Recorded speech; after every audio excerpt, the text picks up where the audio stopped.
So, good afternoon, distinguished colleagues and guests. It is a real honor to join this event prepared by the UNESCO and to share our country's perspective and actions on climate change adaptation.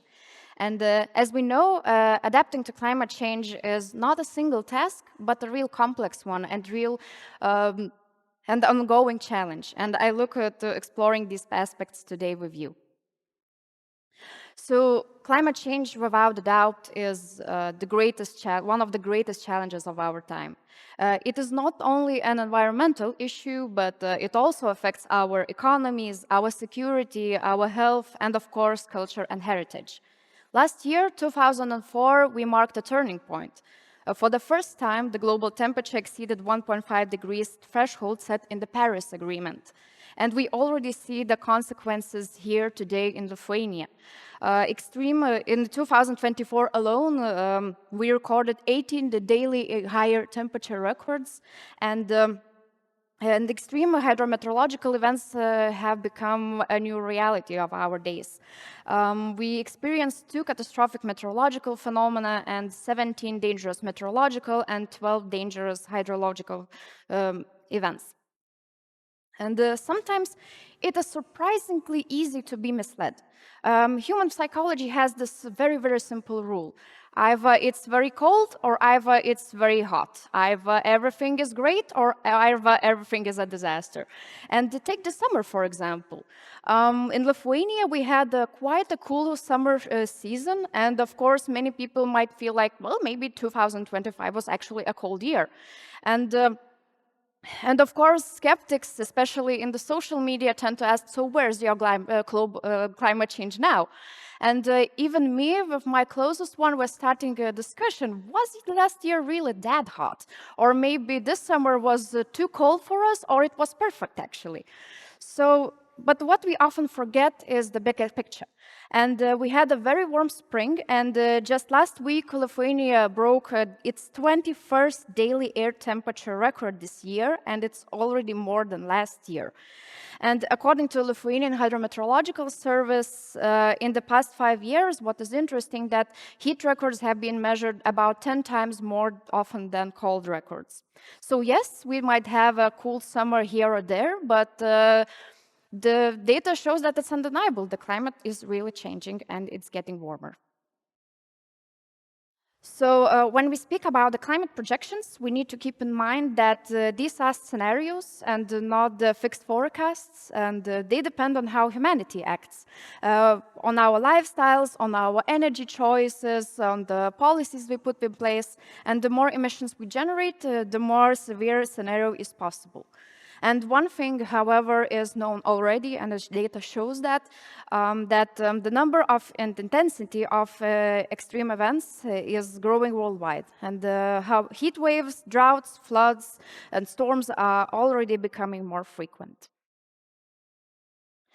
When we look at the future and the temperature changes in Lithuania, we see that it is going to get warmer. And by the end of the century, projections show an increase ranging from 1.2 degrees in a milder scenario to almost 2.8 degrees in a high emission scenario. But warming will not be the same throughout the year. The strongest increase expected in the winter months from December to January. And meanwhile, the smallest increase will be in late spring to early summer from May to July. And so winters will be noticeably milder, but summers will still be warmer. And rising temperatures will affect many sectors of our economy, and media already showing that. We already see that in the insurance sector, more frequent extreme weather events mean mounting financial losses after storms, floods, or droughts, and public health is also at risk. Warmer conditions are linked to the spread of the tick-borne diseases, and while longer pollen seasons increase allergies and respiratory problems. And in Lithuania, one of the particularly serious damage is the rapid shift between freezing and thawing cycles. When, for example, asphalt suffers the swing rapidly from the 0 to above and causing cracks that are damages and they are costly to repair. The data shows that the number of heat waves is also increasing. At present, Lithuania experiences about 2 days per year, but in coming decades the number could get up to 6 to 9 days, and one model combination even shows that heat waves are projected could be even last longer, and in some cases up to 2 weeks.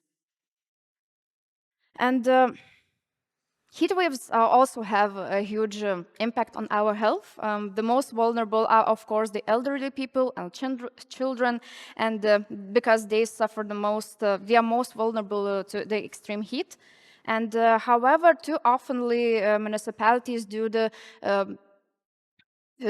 solutions only after the problems appear. So, for example, many municipalities, many cities now install public drinking fountains so that people could, just cool themselves during the hot days.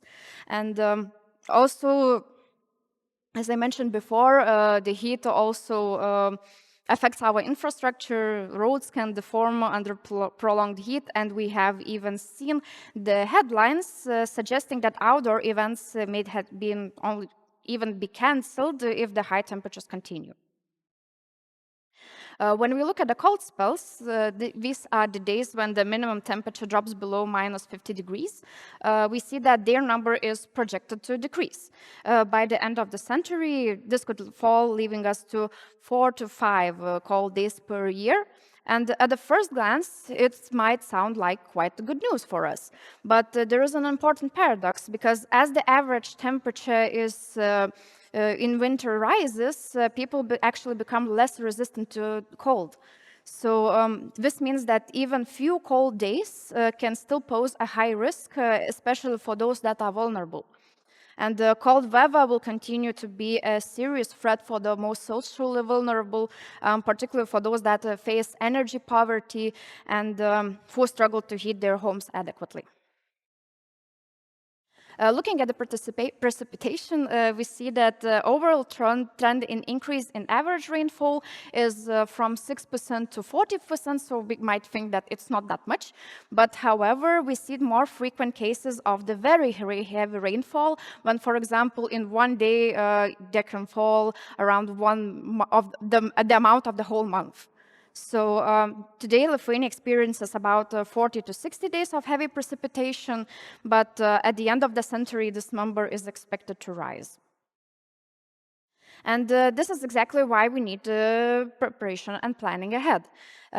With heavier, more sudden rainfalls, cities are increasingly at risk of flooding, and this is one of the examples from Lithuania, but we also seen these cases in the whole Europe. For example, in the Czech Republic, we have seen many cases in Poland and so on.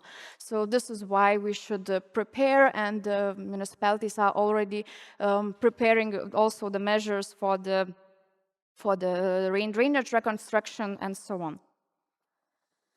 In Lithuania, we also have criteria when the heating season must begin. But what is interesting that we also start to need thinking about the cooling days, because now a cooling day is defined as a day when the average temperature rises above the 50 degrees. And today we have 78 of such days per year. But at the end of the century, this number is projected to increase by 2 or 4 additional weeks.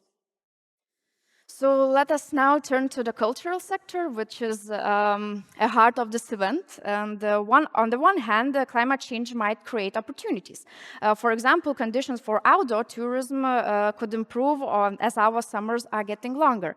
However, during the heat waves, tourists actually tend to visit fewer sites, and as spending time outdoors might affect their health. And when it comes to the heritage sites, the greatest danger is for those that are not maintained or protected.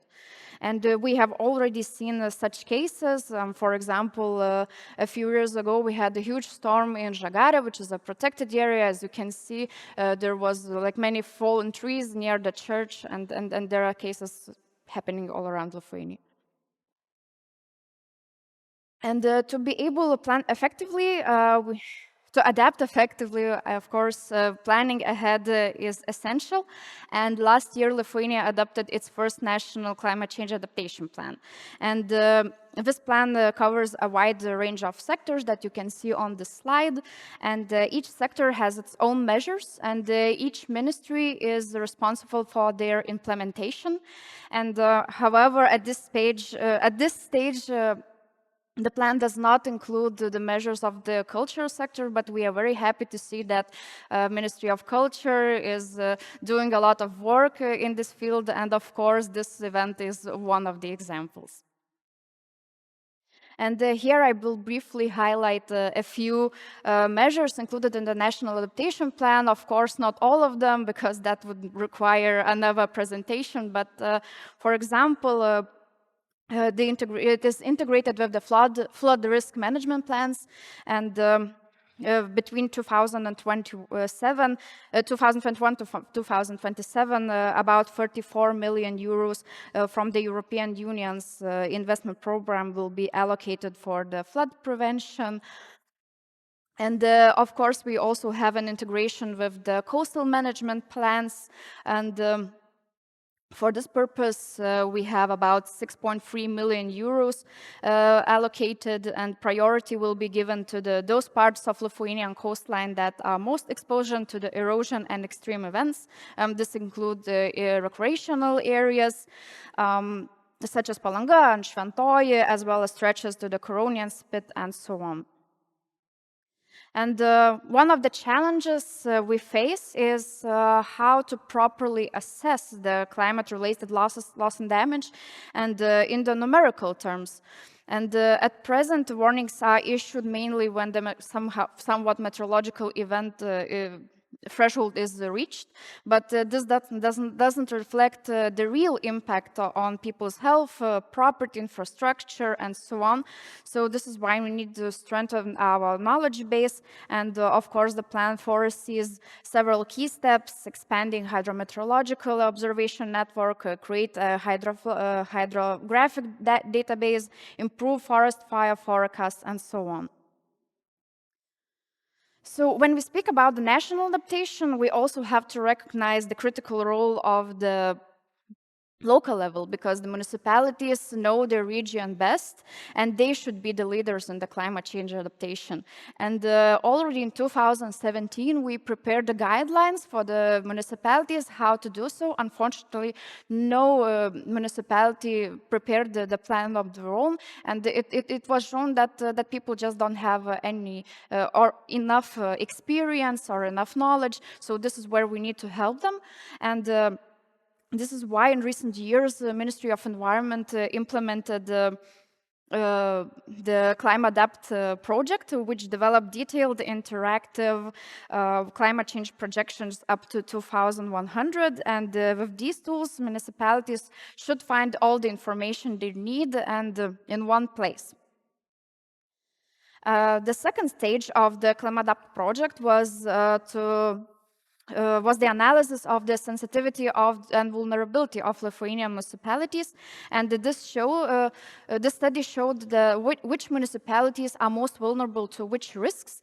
So the map actually speaks for itself, and we see that coastal region is projected to be the most vulnerable to climate change, but in 2100 the risk it will increase significantly across all the municipalities. And finally, we have already prepared first results in the local level. The very first 8 municipal adaptation plans have been prepared. They are available online, and these plans cover all the key sectors, and in this time culture sector as well. And each plan looks in detail how climate change in their municipality, and even we have some maps that show that how the risks will change in the particular districts of their municipality. So in the future, we do not plan to stop here, and adaptation in Lithuania is still carried out rather fragmentically, but what we need is a holistic and coordinated approach. So this is why we are preparing a climate change adaptation law. It will set out institutions, their responsibilities, and cooperation mechanism to reduce vulnerability, manage risks, and ensure long-term resilience. So thank you for your attention.